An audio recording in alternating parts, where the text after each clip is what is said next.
우여곡절 끝에 어제 여야 대선 후보들이 첫 TV 토론에서 맞붙었습니다. 후보들은 대장동 의혹, 사드 추가 배치 문제 등을 놓고 치열한 공방을 벌였는데요.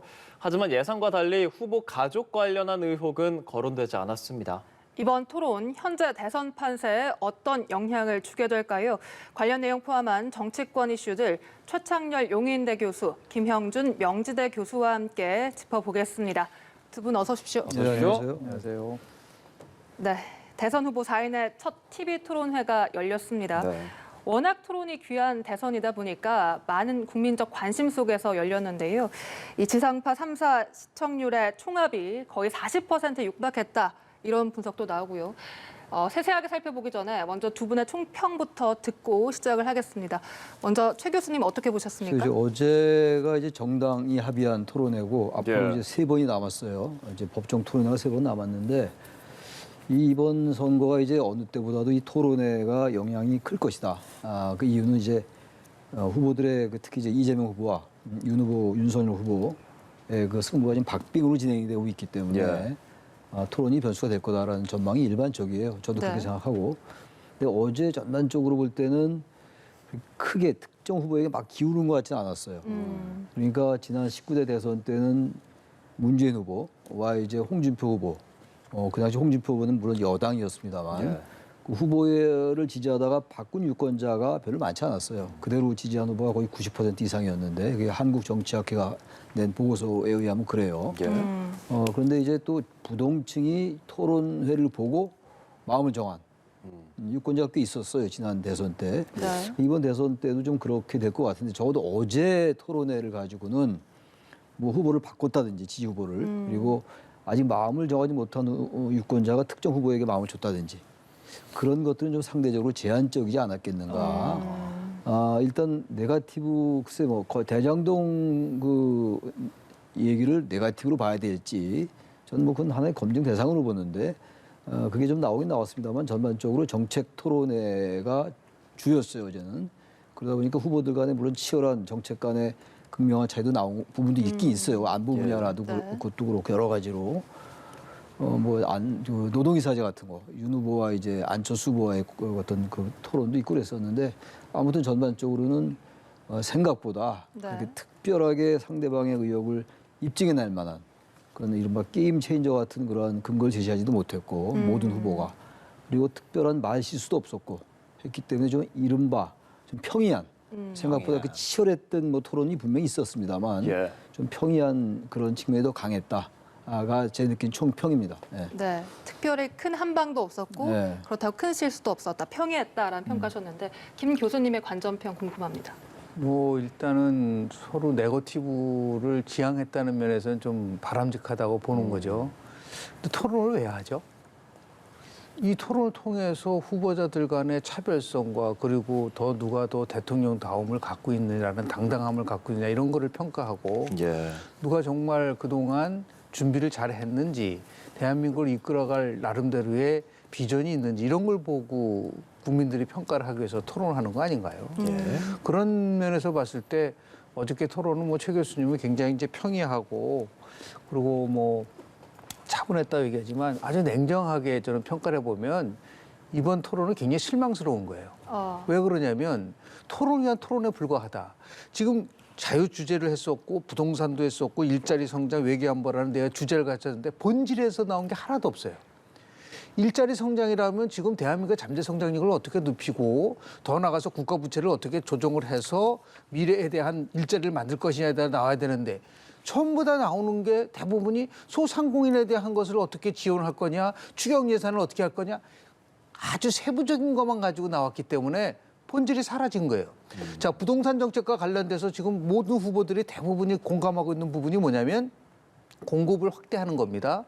그러면 작년도 2월 4일 날 정부가 발표한 부동산 공급 대책 목표량이 83만 6천 가구입니다. 지금 어떻게 돼 있죠? 60%인 50만 가구에 대한 입지만 지금 있습니다.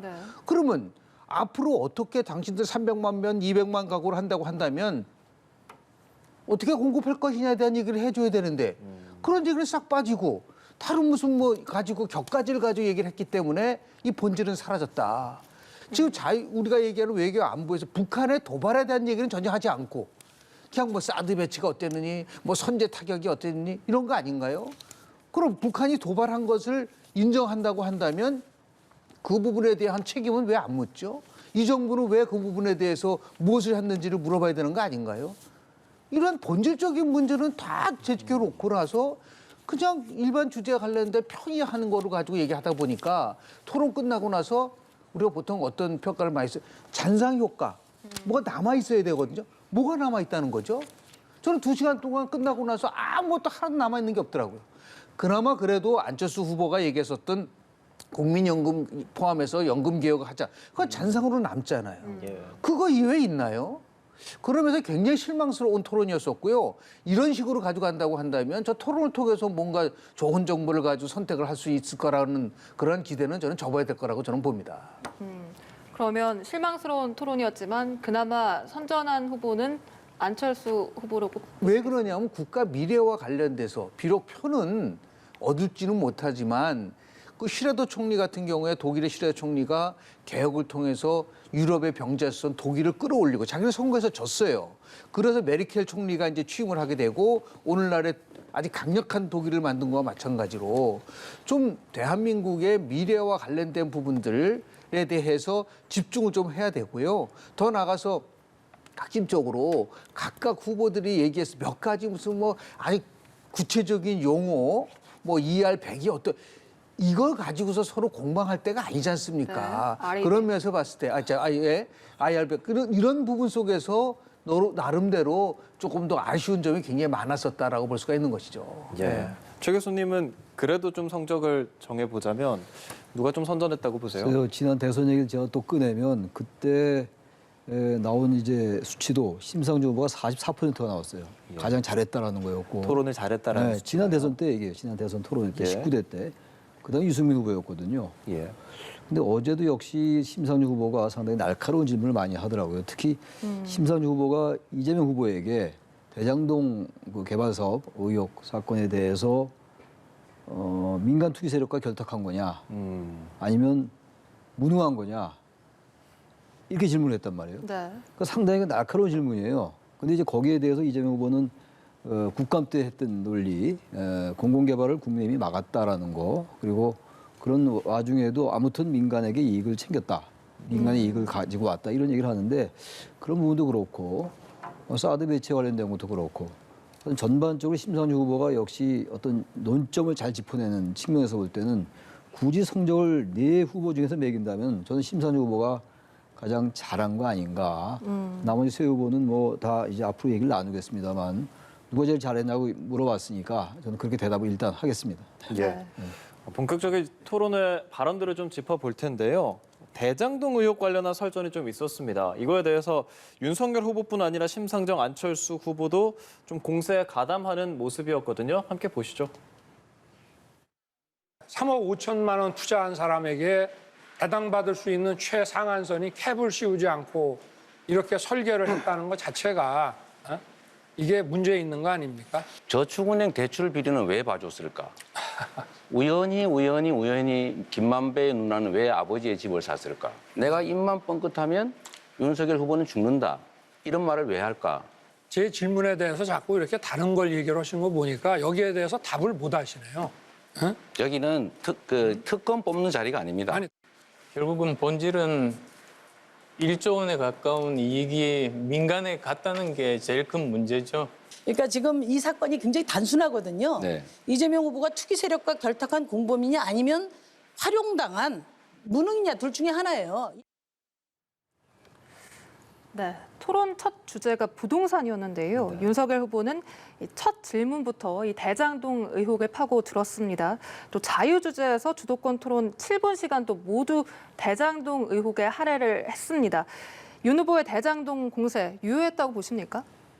그리고 대장동 얘기는 워낙 이제 양쪽의 논리가 거의 뭐 팽팽하게 맞서는 거기 때문에 지금 이제 아까 화면에서 보시다시피 이재명 후보는 이제 저축은행 그때 수사를 부실하겠냐 이렇게 얘기를 하는 거 아니에요? 최근에 그리고 김만배 씨 누나가 이제 윤석열 후보 부친의 집 산 거 이런 얘기를 하고 있는데 워낙 많이 들은 얘기들이긴 해요. 들은 얘기들인데 역시 유권자들의 판단은 다 가지고 있을 거예요. 근데 아까 제가 말씀드린 바와 같이 아직 그 표심을 결정하지 못한 유권자들에게는 예. 토론회 때 윤 후보와 이 후보, 또 심산 후보도 마찬가지고 뭐 다른 후보들도 다 이제 거론을 했습니다만 그런 것들에 대해서 그런 부분들에 대해서 어떻게 판단하느냐는 굉장히 중요할 것 같아요. 이미 뭐 마음을 정한 후보들에게는 그 대장동을 둘러싼 공방이 표심을 바꾸긴 좀 어려울 것 같고 게다가 이제 앞으로 3번이나 남았잖아요. 어제는 네거티브가 거의 안 나왔는데 예. 앞으로 나올 겁니다. 안 나올 수가 없어요. 그리고 나와야 되고요. 네거티브가 나와야 된다는 제 말씀은 네거티브의 그 의미가 다르게 해석될 수가 있는 거거든요. 없는 사실이 일부러 만들어서 끄집어내는 그런 의미의 네거티브가 아니라 정책을 알려서 적극적으로 자신을 알린다기보다도 상대방의 어떤 흠결에 대한 입증을 해내므로써 자기가 득표하려는 이것도 하나의 네거티브 전략이기 때문에 그런 측면에서의 네거티브는 필요하다고 보는 것이고 뭐 그게 뭐 여러분이 하는 얘기니까 앞으로 3번 남은 이제 토론회 때 그런 얘기가 나올 거예요. 근데 아무튼간에 대장동 어제 그 개발 사업 비리 의혹에 대해서는 이재명 후보가 조금 다른 논리를 개발해야 될 것 같아요. 국정감사 때 많이 들은 논리였거든요. 그리고 어제 이재명 후보도 스스로 언급했다시피 국감 때 탈탈 터지 않았느냐. 그 얘기는 그만큼 충분히 설명했다라는 얘기거든요. 그래서 워낙 많이 들은 얘기이기 때문에 상대방 윤 후보나 심 후보의 그 공세에 대해서 아까 제가 뭐 무능이냐 뭐 결탁이냐 그런 얘기 아까도 화면에 나왔습니다만 그리고 왜 3억 5천밖에 투자를 안 했는데 굳이 일전화되는 거를 보장해 줬어야 되느냐는 윤 후보의 공격 이런 것들에 대해서 너무 같은 논리로만 반박할 게 아니라 이재명 후보 측에서 본다면 입장에서 본다면 좀 다른 논리를 개발해서 그렇지 않다라는 걸 얘기를 해야지 너무 같은 논리만 계속 얘기를 하면은 유권자들이 더 이상 할 얘기가 없나 보다라고 인식할 수 있다는 얘기예요. 네. 예, 맞습니다. 그 이재명 후보가 부산저축은행 그리고 윤 후보의 뭐 부친 주택 구입 이런 이야기를 하면서 역공을 하고 그리고 또 화천대유 대주주 김만배 씨 이제 정영학 회계사 녹취록에서 얘기한 내가 가진 카드면 윤석열 죽는다 뭐 이런 얘기를 거론하더라고요. 이런 역공들이 좀 적절했다고 보세요? 이재명 후보가 내세우는 논리는 두 가지예요. 하나는 자기만이 공공이익 환수를 5,800억을 했다라는 거 하나 하고요. 국민의힘이 반대했는데도 불구하고를 항상 단서를 달죠. 예. 두 번째는 나는 이익을 받아본 적이 없는데 결국은 윤석열 후보는 이익을 본 게 아니냐라고 하는 김만배 녹취록 등등을 포함해서요. 이 얘기는 다시 제가 본질 얘기를 합니다. 대장동 특혜 의혹과 관련된 본질은 이게 지금 뭐 얘기하는 김만배가 얘기하는 녹취록 그게 아니잖아요. 국민들이 정말 듣고 싶고 알고 싶어하는 내용은 뭐냐면 또 검찰이 좀 수사까지 하고 다 했지 않습니까? 3일 적은 돈을 투자하고 3억 5천을 투자하고 1조 원에 가까운 수익이 나온 것을 과연 누가 설계했느냐가 핵심이잖아요. 그 부분에 대한 얘기는 하지 않고 자꾸만 공공이익을 내가 가져왔다는 얘기 잘한 거예요. 그거는 이재명 후보 잘한 겁니다. 근데 그거 지금 우리가 그 얘기를 하는 게 아니지 않습니까?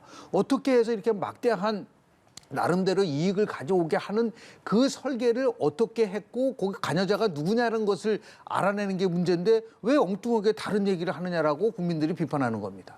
그러니까 어떻게 보면 동문서답하는 거예요. 지금 특검을 뽑는 건 지금 특검 얘기를 했나요? 아니잖아요.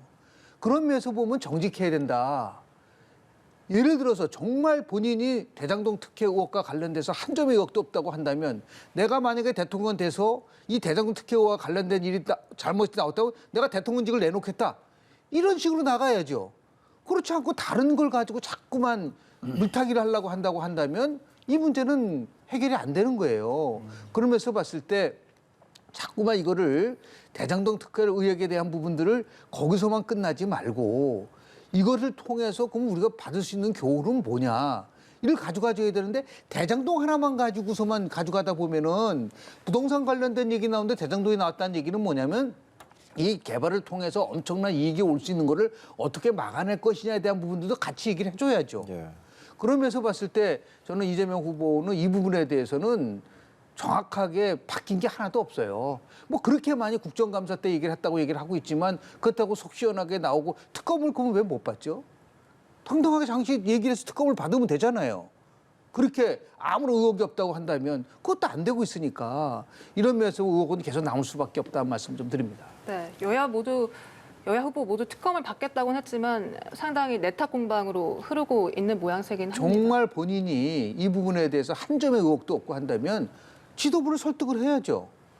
이건 내 의지다. 내가 특검 받게끔 해달라라는 그 얘기를 하면은 지도부에서 그럼 반대합니까?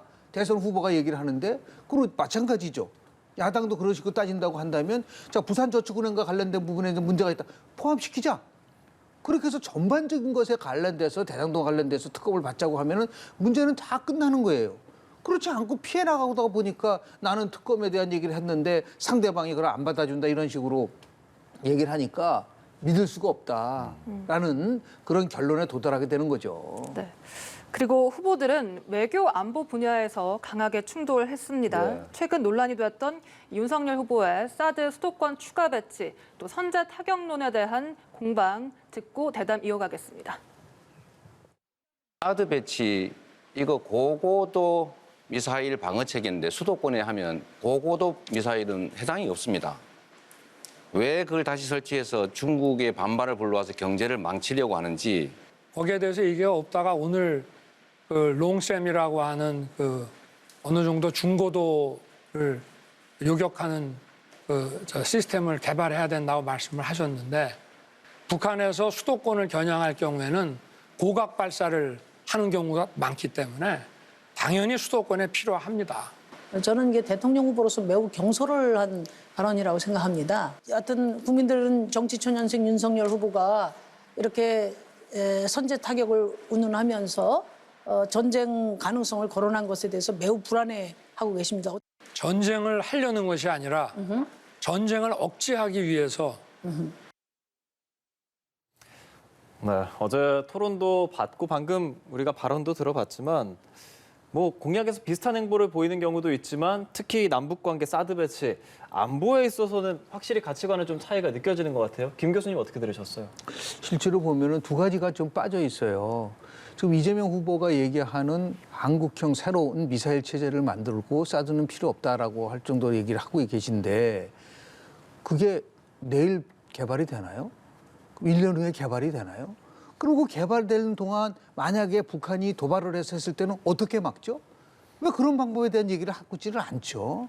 지금 중국에 관련된 문제만 보고 사드 배치 문제를 통해서 중국이 예를 들어서 불편하면은 경제가 망친다는 얘기를 하고 있지만 그와 더불어서 지금 실전 배치를 다 마치고 있는 북한의 미사일 도발에 관련돼서 당장 어떻게 이거를 막을 것이냐에 대한 얘기를 왜 후보들은 얘기를 안 하죠. 그러면서 보면은 경제도 중요하지만 국민의 안전과 생명을 어떻게 지켜나갈 것인지가 국군 통수권자의 최고의 임무 아닌가요? 그런 부분 속에서 저는 조금 나름대로 정확한 해법이냐. 선제 타격론도 마찬가지죠. 지금 그냥 선제 타격을 하나요? 북한이 예를 들어서 도발할 수 있는 징후가 발생되고 이렇게 해서 도저히 방어할 수 없을 정도로 심각한 상황이 오면 그때 선제 타격을 하는 거 아니에요? 그때 선제 타격 안 하면 어떻게 막을 겁니까? 그런 부분에 대한 얘기는 하지 않고 선제 타격은 무조건 전쟁을 일으키는 거다라고 하는 그런 식으로 접근하는 것은 제가 볼 때는 정확한 해법이 될 수가 없다. 그리고 또 하나 아쉬운 거는 뭐냐면 이거 외교 안보 국방과 관련된 건 초당적으로 대처를 해야죠. 이거는 지금 여야의 문제가 아니에요. 진보 보수의 문제가 아니라고요. 지금 트럼프에서 바이든으로 바뀌었는데 미국 외교 정책이 바뀌었습니까? 미국의 전통은 뭐냐? 아무리 정권이 교체된다 하더라도 국방 외교 정책에 대해서는 마음대로 막지 않습니다. 다 초당적으로 접근하는 거예요. 초당적으로 접근할 수 있는 방법을 이번에 토론을 통해서 후보들이 만약에 도출해냈다고 한다면 훨씬 더 좋은 성과가 있었지 않았나 생각을 하고 있어서 좀 아쉽다라는 말씀 좀 드립니다. 예. 김 교수는 윤 후보 발언에 좀 동감하는 것 같은데 심상정 후보나 어제 좀 경솔한 발언이다 윤 후보한테 이렇게 얘기를 하던데 최 교수님 어떻게 어제 생각하세요? 이제 심 후보가 얘기한 건 이제 대통령의 언어가 아니다라는 거예요. 선제 예. 타격이라는 게 굉장히 강하게 들리거든요. 어제 이제 윤 후보가 잘 설명을 했어요. 힐체인을 동원한다는 거. 그리고 힐체인이라는 건 이미 이제 국방부 전략에 나와 있는 거고. 근데 상대방 북한이 다른 미사일도 아니고 핵미사일을 쏠 징후가 거의 확실할 때 이미 킬체인이 논의가 된다라는 거는 사실상 전쟁 상태다라는 얘기를 어제 했잖아요. 그때 이제 핵미사일 경우에는 먼저 타격한다는 얘기를 했어요. 그러나 아무튼 가장 어제 토론회 중에서 극명히 갈린 게 바로 이 부분이었어요. 예. 사드 추가 배치가 타당한 것인가? 네. 선제 타격이라는 이런 용어를 사용하는 게 맞는 것인가? 이런 것들이었는데 역시 양쪽에 극명히 갈렸기 때문에 거기서 어떤 뭐 중도층들이 어느 쪽이 많이 맞다라고 보기는 어려웠을 것 같아요. 근데 일단 사드 추가 배치에 관련된 것 중에서 하나가 브룩스 그 사령관, 전 네. 주한미군 사령관이 그런 말 한 적이 없다라고 윤 후보가 얘기했는데 네. 한 적이 있긴 있어요. 2020년도에. 그 팩트는 이제 그렇게 말씀을 드리고 그래서 아무튼 이 문제는요. 이 대단히 군사 전문적인 문제이기 때문에 예. 후보들이 마치 군사 전문가처럼 잘 많이 얘기하는 것도 좀 바람직하지 않은 것 같아요. 이거야말로 다 장단점이 있어요. 근데 사드 추가 배치가 수도권에 꼭 필요한가의 문제는 굉장히 논의가 필요한 부분이고 네. 또 선제 타격 이 부분도 충분히 설명을 했습니다만 윤 후보가 아무튼 선제 타격이란 말은 굉장히 어떤 전쟁에 관련된 공포를 불러일으킬 수 있는 단어임에 틀림없어요. 그러면서 볼 때는 심상정 후보가 대통령의 언어가 아니다라고 얘기하는 건 일리가 있어 보이는데 나름 그러나 북한이 지금 1월 달만 해도 7번인가 쐈잖아요, 미사일을. 방어하긴 해야 돼요. 그럼 계속 이제 이른바 한반도 평화 프로세스를 가지고 북한을 대응하는 거는 상당히 한계가 있는 것 같다.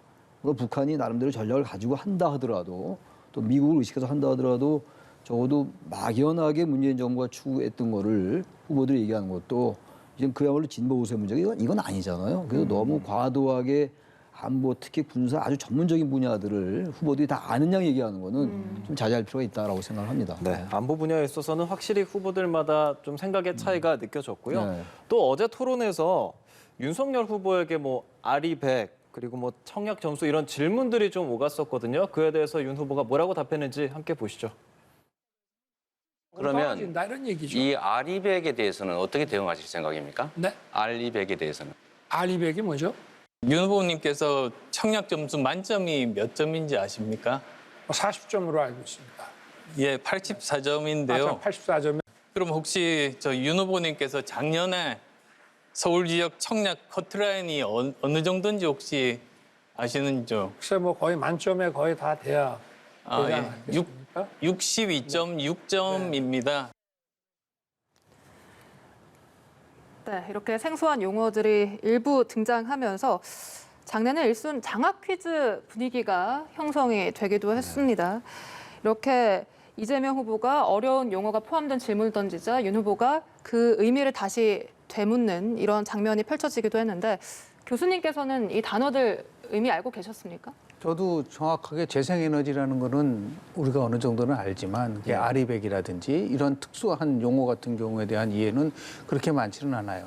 이재명 후보가 예를 들어서 상대방에게 물어봤을 때 아리백에 대한 거를 설명을 하고 나서 이랬을 경우 했었으면 훨씬 더 아마 대화가 굉장히 쉽게 풀어졌을 거라고 좀 봐요.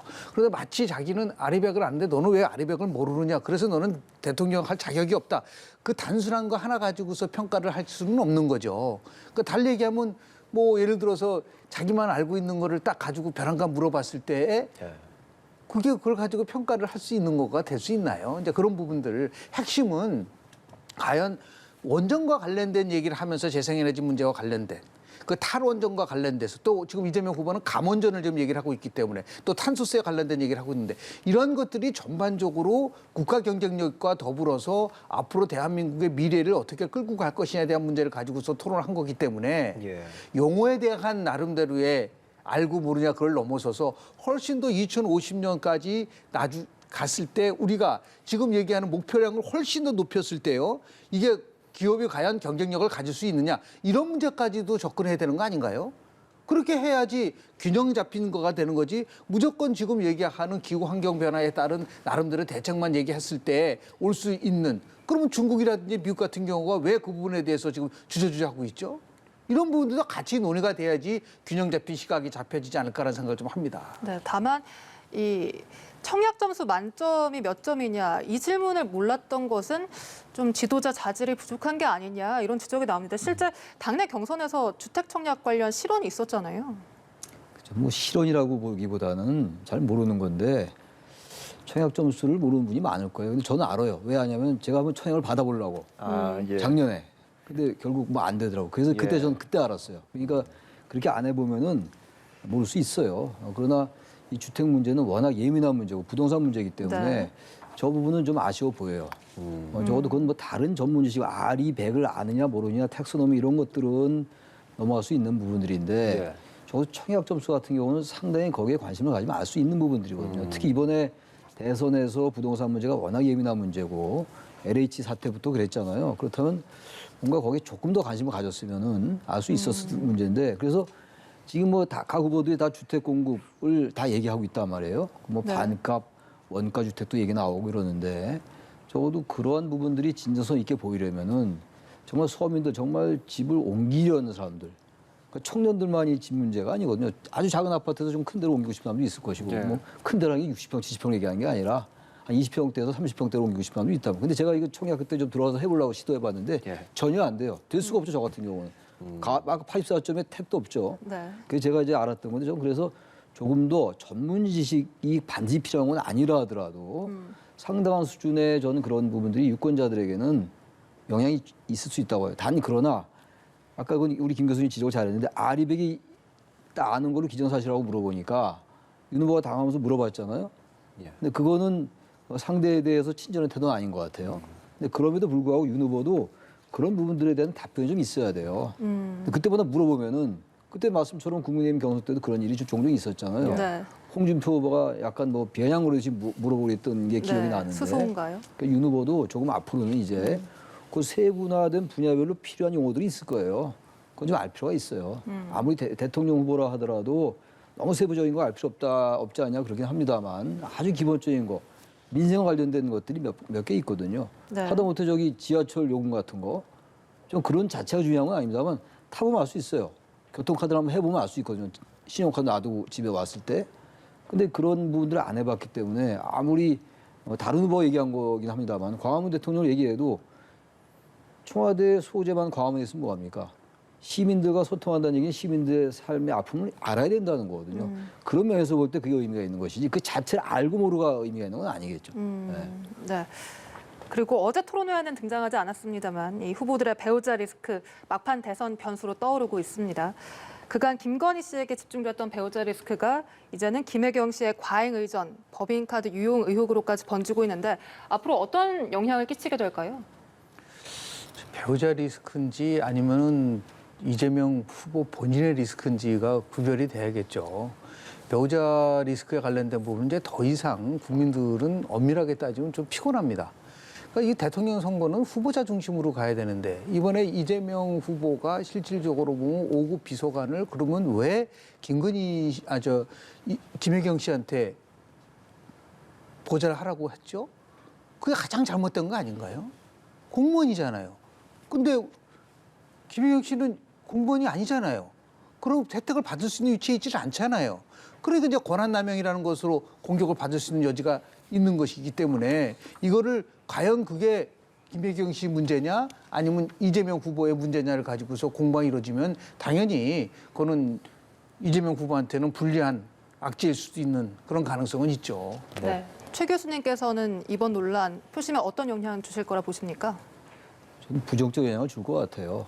이 다른 것과 달라서 아직 뭐 이제 감사도 한다고 하고 경기도에서 근데 경기도 감사도 이재명 지사 시절에 임명했다면 그 감찰관이나 이런 분들이 그것도 공정성 문제가 제기될 수 있는데 아무튼간에 감사를 하고 결과가 나와봐야지 알고 또 국민의힘에서 고발을 했다고 하니까 그것도 이제 조사나 수사 결과가 나와봐야지 아는데 전반적인 정황으로 볼 때는 김혜경 씨가 몰랐다는 게 말이 안 되는 것 같아요. 제가 생각하기에는. 한두 번이면 몰라도 여러 번 그렇게 배 씨가 했다는데 그걸 모르고 했다? 그거는 일반 상식으로 볼 때 납득되지 않죠. 그리고 처음에 이 얘기가 나왔을 때 민주당이나 이재명 후보 측에서 대응을 잘못했어요. 우리가 흔히 하는 말이 어떠한 의혹이 나왔을 때 여기에 어떻게 대응하느냐가 더 중요하다는 말을 많이 해요.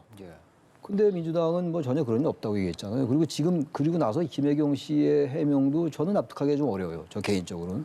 전 그래서 이 부분에 대해서 분명히 해명을 하고 잘못된 게 있으면 어떻게 무엇이 잘못된 걸 얘기해야지 이 악재가 풀릴 수가 있지. 이걸 적당히 넘어가고 다른 이슈로 덮기가 쉽지 않지 않겠는가. 그게 흔히 말하는 글쎄 이런 용어가 어떨지 모르겠는데 갑질 유형에 속할 수가 있어요.